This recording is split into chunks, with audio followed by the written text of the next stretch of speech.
আসসালামু আলাইকুম। আমার ভিডিওর নিচে যে ভিডিওটা দেখছেন, আজ কিছুদিন ধরে ফেসবুকে দেখছি সবাই নাকি কাঁচি দিয়ে তাল পরিষ্কার করছে। তো এই ভিডিওটা দেখে আমারও খুব শখ হয়েছিল।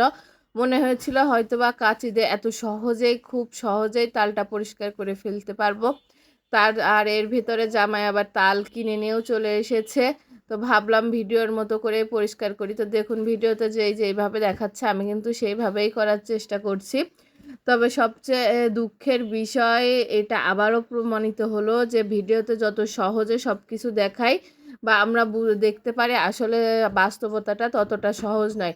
এই যে দেখছেন কাঁচি দিয়ে তালটা কাটা, এটা যে কতটা কষ্টের, হাতটা যে কিভাবে ব্যথা হয় তা যখন কাটবেন তখনই বুঝতে পারবেন। এই তালের এই আঁশটা কাটতে যে আমার মনে হয় আধা ঘন্টা লেগে গিয়েছে, কারণ তালের আঁশগুলো এত মোটা মোটা থাকে, শক্ত, যে কাটতেই চায় না। আমার কিন্তু একদমই নতুন কাঁচি, তারপরেও কাটতে চাচ্ছিল না। তো অনেক কষ্ট করে আঁশগুলো কেটে নিয়েছিলাম।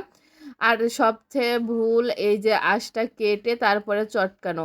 এমনিতে আমরা যখন তালের আঁশ কাত বের করি তখন কিন্তু আমরা একটার পরে আরেকটা তাল যখন বাড়ি মারি তখন কিন্তু তালের আঁশগুলো একদম নরম হয়ে যে কাত বের হয়। তবে এই যে এইভাবে তালের আঁশগুলো এতটা পরিমাণে শক্ত থাকে যে আপনি চটকাতেই পারবেন না, অথচ ভিডিওতে কিন্তু কতটা সহজে দেখাচ্ছে যে চটকালেই বের হয়ে যাবে কাতগুলো। আসলে অতটাও সহজ না। আমি প্রায় 1 ঘন্টা যাবৎ চটকেছি, সাথে পানি দিয়েছি।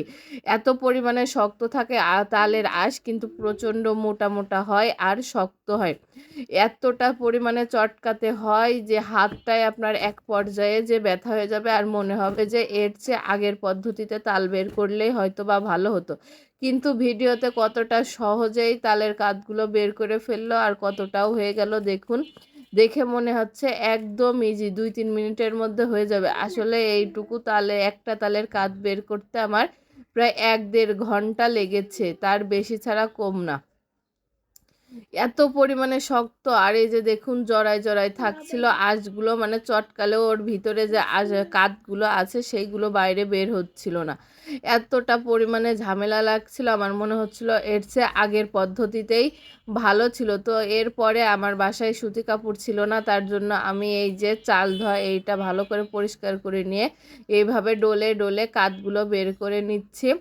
আর এটাই কিন্তু কাতটা খুব সুন্দরভাবে বের হয়ে যায়, একদমই আঁশ থাকে না। এভাবে নিয়ে নিয়ে চটকালেই নিচে কাতগুলো জমা হয়ে যাবে।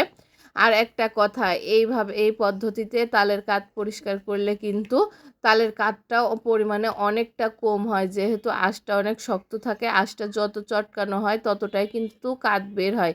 যেহেতু আঁশটা অতটা চটকানোও যায় না, তার কারণে কিন্তু কাতটাও অনেকটা পরিমাণে কম বের হয়। তো আমার তো মনে হয়েছে যে আগের পদ্ধতিটাই বেশ ভালো ছিল। তবে বাসার ভিতরে যারা খুব সহজে বা অলস টাইপের লোক আছেন যে আমার কোনো রকম কাজ বের হলেই হবে, দ্রুত হয়ে যাক, তারা কিন্তু এটা চেষ্টা করতে পারেন।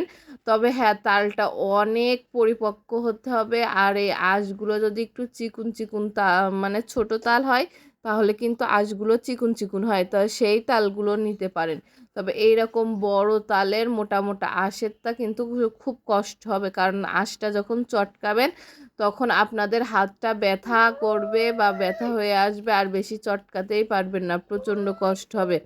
তো দেখুন আমার অতখানিক নিয়ে হচ্ছিল না, পরে আমি যে অল্প অল্প করে নিচ্ছিলাম আর বের করছিলাম। তবে কষ্ট হোক আর যাই হোক, কষ্টের পরে যখন কাতটা দেখতে পাচ্ছি, কাতটা দেখলাম যে অনেকটা সুন্দর হয়েছে বা কাতটা বের তো হয়েছে, তখন মনটা শান্তি লাগছিল। আসলে কোনো কিছুর পিছনে কষ্ট করার পরে যখন কোনো রকম ফলটা পাওয়া যায় তখনই মনটা শান্তি লাগে বা কষ্টের কথা মনেও থাকে না। আর এই যে দেখুন কতটা সুন্দরভাবে তালের কাতটা বের হয়েছে, এইটা আমি এই টিফিন বাটিতে করেই রেখে দেবো। আর এই যে দেখুন ময়লা কতটা থালা বাটি